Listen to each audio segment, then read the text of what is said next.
आधी रात का वक्त था। गांव के सभी लोग गहरी नींद में सो रहे थे। बीमा रात के वक्त अपने खेतों की सिंचाई करने की तैयारी कर रहा था, मगर उसकी पत्नी नेहा उसे जाने तक से रोक रही थी। नेहा, अगर आपको अपने खेत की सिंचाई करनी है तो आप सुबह चले जाइए। आधी रात को जाने की क्या ज़रूरत है? आप सुन नहीं रहे हैं? कुत्तों के रोने की आवाज़ लगातार आ रही है। भीमा, खेतों को सिंचाई की ज़रूरत अभी है और मैं सुबह जाऊं? नेहा, मेरा अभी जाना बहुत ज़रूरी है, नहीं तो पूरी फसल खराब हो जाएगी और कुत्ते तो रात को अक्सर रोते ही हैं।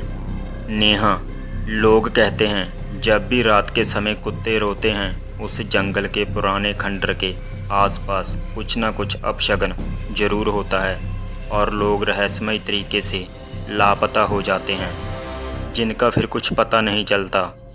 भीमा, तुम भी ना नेहा, हद करती हो। मैं इन बातों को नहीं मानता। नेहा, नहीं जी, आप मेरा कहना मानिए। आप आज मत जाइए, मुझे कुछ सही नहीं लग रहा। भीमा, मुझे मत रोको नेहा, मैं अकेला नहीं जा रहा, अपने दोस्त रमेश को भी साथ लेकर जा रहा हूँ। इतना कहकर भीमा चला गया और सर्द रात में रमेश और उसका दोस्त भीमा खेतों की सिंचाई करने पहुँच गए। ठंड अपने पूरे शबाब पर थी। उन दोनों ने सर्दी से बचाव के लिए आग जला ली थी। वो दोनों उस मनहूस खंडर से ज़्यादा दूरी पर नहीं थे। अचानक उन दोनों के कानों में एक दिल दहला देने वाली चीख सुनाई दी।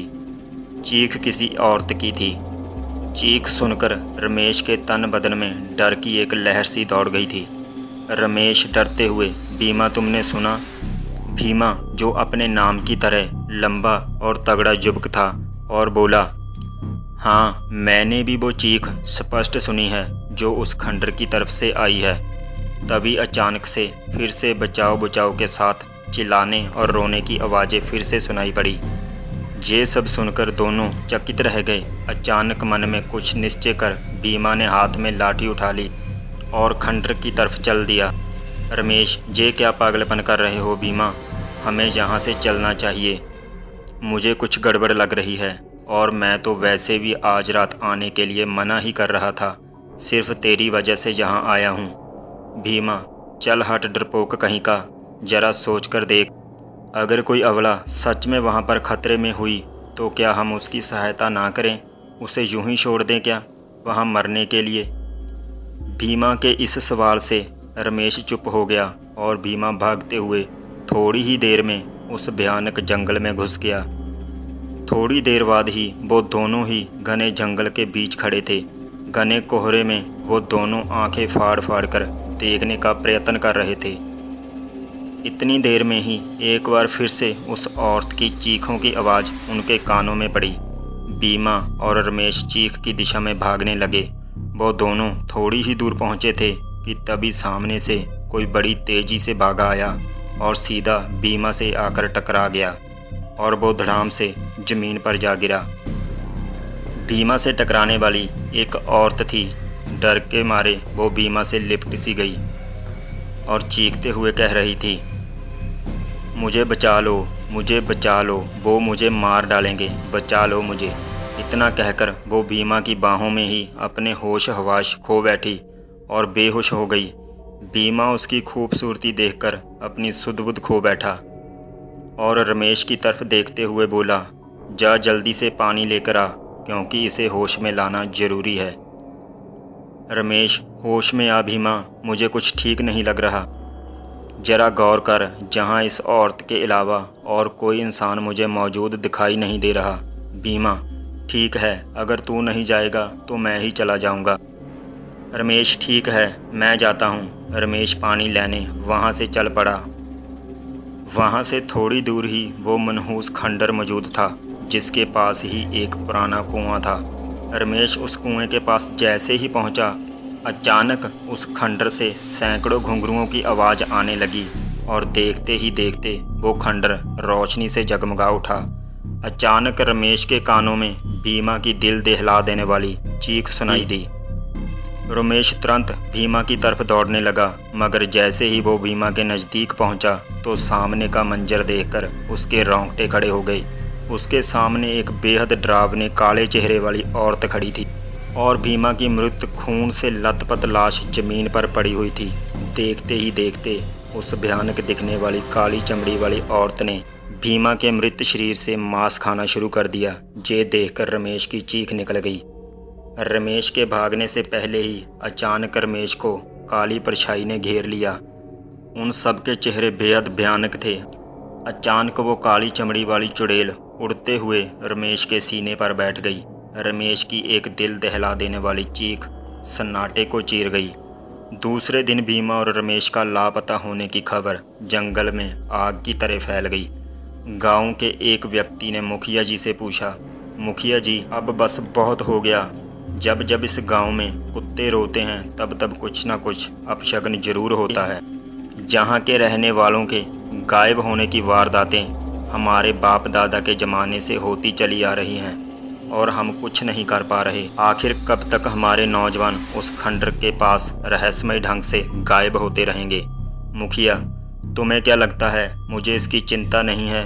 उस खंडर को तोड़ने की कोशिश 1000 बार की गई और जब भी उस खंडर को तोड़ा गया तो दूसरे दिन वो खंडर खुद ब खुद अपनी जगह स्वयं बन जाता है। व्यक्ति, तो फिर इसका मतलब यही है हम सबको इस गांव को छोड़ देना चाहिए। उस राज से पर्दा कभी नहीं उठेगा। मुखिया, बहुत से तांत्रिक और बाबाओं ने पता लगाने की कोशिश की लेकिन वो पता नहीं लगा पाए। कुछ ने तो अपनी जान भी गुवा दी, लेकिन इस बार मैंने बहुत ही पहुँचे हुए तांत्रिक भैरव को बुलाया है। कहते हैं वो इतना शक्तिशाली है कि भूतकाल और भविष्य में भी आसानी से आ जा सकता है। तभी गांव वालों के कानों में तांत्रिक भैरव की आवाज़ टकराई, अलग निरंजन। भैरव मुखिया के नज़दीक आकर खड़ा हो गया। मुखिया ने हाथ जोड़कर बाबा को सारी स्थिति बताई। भैरव, रात हो गई है, ये सही समय है, चलो मेरे साथ। और हाँ, इस गांव में जिसके पास जितना भी पेट्रोल हो वो सब ले लो और सारे गांव वाले इकट्ठा होकर मेरे साथ उस खंडर पर चलो। इतना कहकर सभी गांव वाले बाबा के साथ उस खंडर में आ गए। तांत्रिक भैरव ने अपनी आंखें बंद कर ली। भैरव के आंखें बंद करते ही बहुत तेज हवा चलने लगी। कुछ देर बाद अचानक भैरव ने अपनी आंखें खोलकर कहा, अलग निरंजन। मुखिया, क्या आपने अपनी दिव्य दृष्टि से कुछ देखा? भैरव, हाँ मुखिया, देखा। मैंने भूतकाल में जाकर सब देखा। तांत्रिक भैरव चीख कर बोला, कालो, इसका नाम कालो है। कई वर्षों से यहाँ के नौजवानों को मारकर उसके शरीर से मांस के साथ साथ उसकी हड्डियाँ तक खा जाती है। तांत्रिक की बात सुनकर सभी गांव वालों की आंखों में दहशत झलकने लगी। भैरव, ये अंग्रेज़ों के ज़माने की बात है जब ये गांव क्रांतिकारियों के गांव के नाम से मशहूर था। उस ज़माने में एक औरत यहाँ इस खंडर में रहती थी जिसका नाम कालो था। कालो एक बेहद सुंदर और ख़तरनाक स्त्री थी जिसके ना जाने कितने अंग्रेज अफसरों के साथ नाजायज़ शारीरिक संबंध थे। कालो काला जादू करने में माहिर थी। शैतान को खुश करने के लिए, सदैव जवान और सुंदर दिखने के लिए वो गांव की औरतों और मर्दों को अंग्रेज़ों द्वारा ज़बरदस्ती पकड़कर उनकी बलि लिया करती थी और बलि देकर वो उन सब का कच्चा मांस खा जाया करती थी। जब इस बात की भनक क्रांतिकारियों को लगी तो उन्होंने कालो को जिंदा दीवार में चिनवा दिया।